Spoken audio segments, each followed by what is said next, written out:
Several families who signed a lease at Forest Hills Manor in Harrisonburg say they now feel stuck after agreeing to the terms, despite what they describe as unclean and unsafe living conditions. But because they've signed that legally binding document, these families say they're finding it difficult to get out of their leases. In part 2 of the special report, our Kennedy Scales spoke with a Virginia attorney to get a general overview of what the law actually says in situations like this.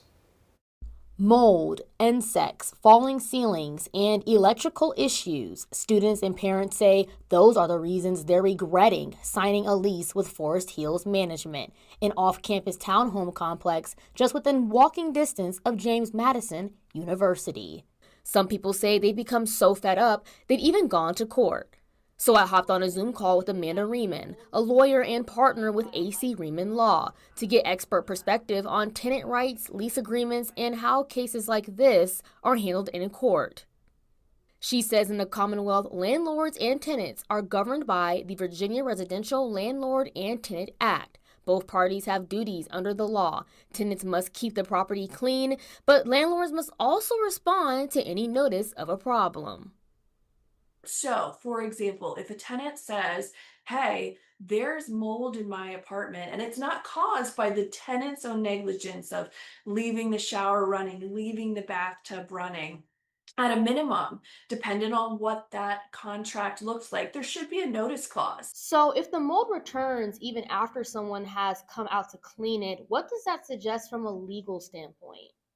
So again, under the Virginia Residential Landlord and Tenant Act, VRLTA, no matter what, how many times it occurs, the landlord's under an obligation to provide a property that is safe for living, that's healthy, meets safety codes, has working electricity, plumbing, heat. But what if the living conditions are so bad they're making tenants sick? Riemann says complaining isn't enough. You have to have proof. The tenant would have to say, hey, I'm bringing a cause of action. There is a correlation between what I'm stating are my damages, which I then have to prove. So it's not enough to just say, I've been around mold. You've then got to say, I've been around mold and I incurred hospital bills.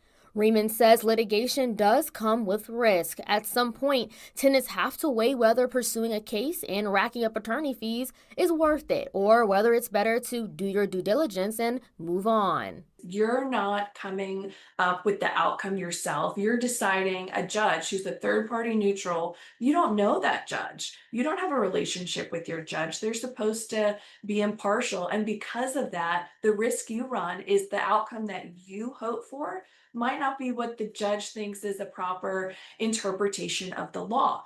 How significant is it that any mold remediation is done by a licensed or certified professional, especially after a judge has ordered it?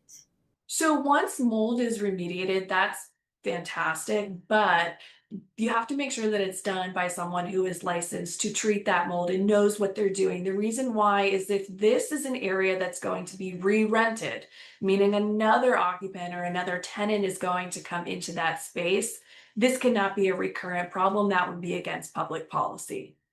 Riemann says when something is wrong in your community and it affects your family and friends, it's natural to want to take action. And even though fighting certain landlords can be tricky, she says there are still things you can do. Bring awareness to these subjects, to say, hey, we're going to form a new club at our school that specifically goes over the VRLTA. And so when students, before you're going to sign a lease, take a look, make sure you know your rights. Kids in college, while you are over the age of majority, meaning 18, you're still a teen, but you're held to the same standard as an adult. So you just want to maybe be more cautious about the contracts that you're entering into.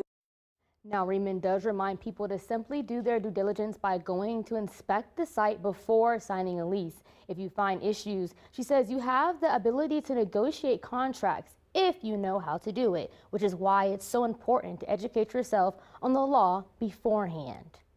All right, and Kennedy, you've worked so hard on the story for the last several months, it feels like. So what is the bottom line that you've learned after all of this? Yeah, well, Taylor, when I was speaking to the attorney, one thing that stuck out to me the most was when she mentioned when litigating, no one really wins. Everyone's spending time and money trying to figure out the situation in court. So the best thing to do is just to slow down, reread your law, triple check the lease, triple check the living environment before signing any legal documentation. That's certainly great advice. And Kennedy, I agree with Taylor. You've worked really hard on this. It's been great to see this whole package go to air. So I hope your reporting can help someone else get out of a potentially tough situation like the ones that you've reported on. Thank you so much. Of course.